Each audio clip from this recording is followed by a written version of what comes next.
My name is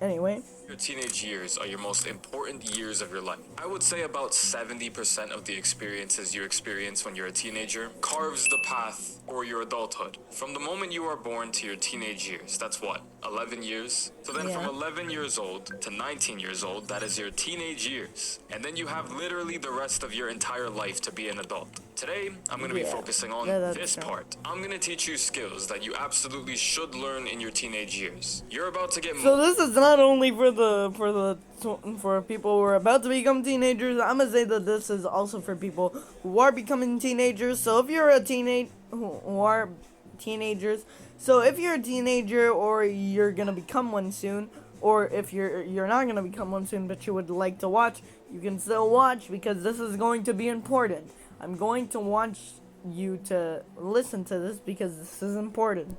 Back to the video. Sauce from this video than you probably will from any other video you'll watch this year. Alright, let's begin. So first, how to sleep. I know this sounds funny. Everybody knows how to sleep, but there's much more to it. It's not that hard, not gonna lie. Like you're just sleep. Like close your eyes and lay down. Anyway, let's reset button. Your brain clears itself for the day, your muscles repair, and your memory locks in what you learned that day. A clear brain leads to clear thoughts. Clear thoughts lead to a clearer mental environment. When your mental is clear, your life feels better. If your life feels better, your days feel better. If your days feel better, you enjoy life more. A lot of overthinking problems comes from a lack of sleep. Take this from somebody who has sleepless nights time to time. You could be stressing, tripping about something for a full day. You'll go to sleep, have a full proper night of sleep, and the next morning, everything that was circulating through that brain of yours is gone. You realize you were overthinking and you were tripping for nothing. Now that is the mental, the brain side of it. The physical side of it is even crazier. You physically grow more in your sleep than at the gym. When you work out at the gym, yes, you do stimulate growth. You know, when you curl those 15-pound dumbbells over and over again. But you actually grow in your sleep. When you train, like this guy right here, shout out to this fellow, you're not building muscle, you're tearing it down. When you go to sleep, your body releases growth hormones and testosterone, which repairs those micro tears that you tear when you're at the gym moving those weights. And when you go to sleep, you repair those muscles. So sleep is actually, scientifically and literally, the most important thing in your life for your health. So when your parents tell you to go to sleep early, I know you don't want to, and I know you're probably not going to, but it actually is good advice. Sleeping is a lot more important than you realize, and knowing how to sleep and knowing how to wind down before you sleep is a very important skill. Because when some people become adults, they have trouble sleeping because they don't know how to sleep. Yo, I just realized that looks kind of spooky. Anyways, if you are training at the gym like you're Zorro himself, but you're only getting 4 hours of sleep a night, you will barely grow. Sleep is everything. Sleep is what you need. Start giving yourself a bedtime and commit to it. If you have school at 7 in the morning... Sorry about that, guys. I'm gonna blur the name because no free promo. At 7 in the morning, you should probably be in bed by like 11 to get a full night of sleep. Next, how to complete tasks. I go to bed by 11. I have a confession to tell you. I didn't learn how to complete tasks up until I was 20, turning 21, when I first started this YouTube channel. I'm not gonna sit down and say that I'm perfect, but I know now. Wait, I wanna actually see. How to complete tasks. I have a confession to tell you. I didn't learn how to complete tasks up until I was 20, turning 21, when I first started this YouTube channel. I'm not gonna sit down and say that I'm perfect, but I know now how to actually get shit done every single day. And that's because of something I'm gonna introduce to you called a daily task list. Every night before you sleep, you write out what you have to do the next day. And as the day goes on, you check those boxes off. And then when night comes back around, you do it again. You will be thoroughly surprised how much work you can get done when you have a daily task list. So let's take you listening to this right now. You watching this while you eat. You watching this on the toilet. You watching this in bed. You watching this in class. I mean, I am on my bed, but it's like 5. Work is piling up, and you want to go to sleep knowing that you got all of this headache out the way. Let's write it out. To do, November 8th, 2025. Get 8 hours of sleep tonight. So if you're watching this at 1:15 in the morning right now, you would need to wake up at 9:15. Make bed.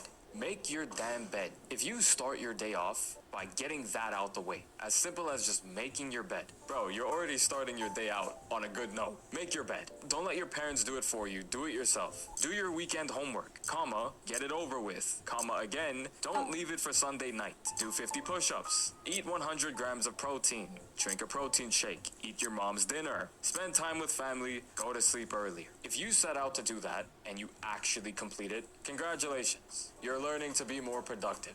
That skill is going to be so important in your adulthood, because without it, you fall off. You lose track of yourself. You know why some people are able to make it some places in life and some people are not? A big factor of why that's a thing is because some people actually know how to get work done. It doesn't need to be excellent, 10 out of 10, fantastic, 100% perfect work all the time, but they know how to get it done consistently. And then the other side of people don't know how to do that. And as the days go on and the days turn to weeks and the weeks turn to months and the months turn to years, that piles up. And by that point, people tend to feel like they're screwed. But that's not the case. They just don't know how to get work done. Their brains are too foggy. Learning how to complete tasks will clear the fog in your brain. The only reason why fog is there is because you know you got shit to do. Next, how to manage money. This is a big one. Money isn't something you always spend. Like, obviously, don't hoard your dollars. Don't sit there being like, no, it's mine.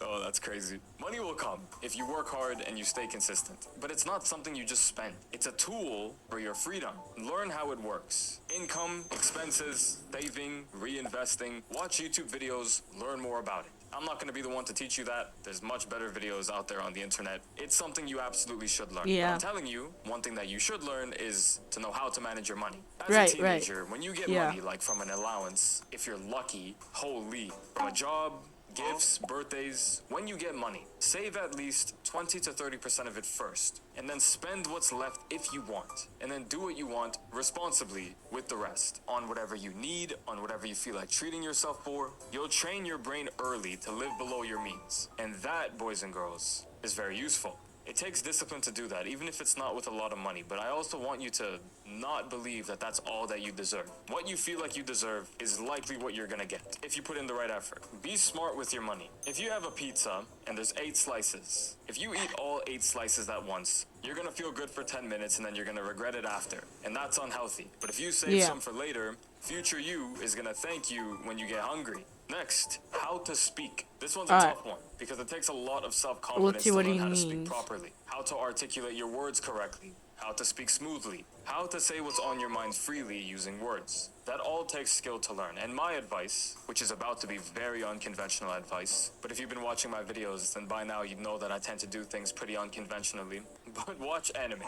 Normally I would say read, but I already know that that's kind of hard to do. It is hard to get into. But anime, if you watch it in Japanese and read the English subtitles, for some reason, over time, it'll help you learn to form your words better. So a few anime recommendations for you. Watch One Piece in English sub. Do not watch One Piece in English dubbed. One Piece is single-handedly the greatest piece of fiction ever created in human history, but that's not the point of this video. One Piece, Hunter x Hunter, Berserk, Attack on Titan. Just watch it in English subbed. Very unconventional advice, but it will help you in so many ways. But my pointer is to watch it with intention. Watch it with intention that you're gonna gain something out of it. Like you're gonna learn something, because your intentions do tend to play out. Sometimes, at least. Next, the most important one. Learn how to think for yourself. One of the absolute Yes, worst traits exactly. to ever develop Exactly. or to ever make a habit is the inability to critically think. The Yes. inability to be introspect on others, to make decisions. Okay, so I'm gonna give you like a little life advice that I've learned along the way of living on this mortal plane, is that do not always say yes to people. It's okay to say no, just not always say no, because then you're gonna miss out on a lot of stuff. But that is not the point of the message, because if you say yes all the time, people will learn that. People will say, oh well, let's say you got a guy named Joseph. Joseph, he never says no, and everyone around him knows that. And they're like, okay, yeah, he always says yes. But one person is going to take advantage of you because you always say yes. You never say no.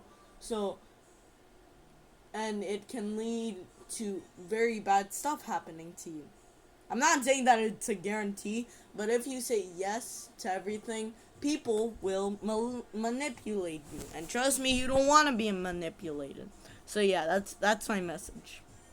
For you on how to think specifically, it keeps you in a childish mindset. So let's take, for example, let's say there's somebody at your school who we will name Hubert, and everybody clowns Hubert. One of the worst things you could possibly do is join in on the Hubert hate without having any rationale why. Like, everyone's hating him, so screw it, I'm gonna hate him too. Mindlessly joining the Hubert hate without coming to your own conclusions first. By neglecting coming to your own conclusions, you're letting others think for you. And do those people have your best intentions in mind? Probably not. Sometimes they do, sometimes they don't. But a hyper-functional, strong person in life knows how to think for themselves. And that's what you need to be. You need to make your own decisions. Now, I'm not trying to tell you not to get advice from people. If you don't know what to do and someone else knows what to do, then take the advice they're able to give you. But you listening, you must learn to make your own decisions. Make your own choices, your own feelings. You need to learn to think and feel for yourself. It's one of the most important things in life, or else you will just be an NPC. Real life NPCs don't know how to think for themselves. They follow the trend. They're too scared to think for themselves because they're too scared they're gonna make a mistake.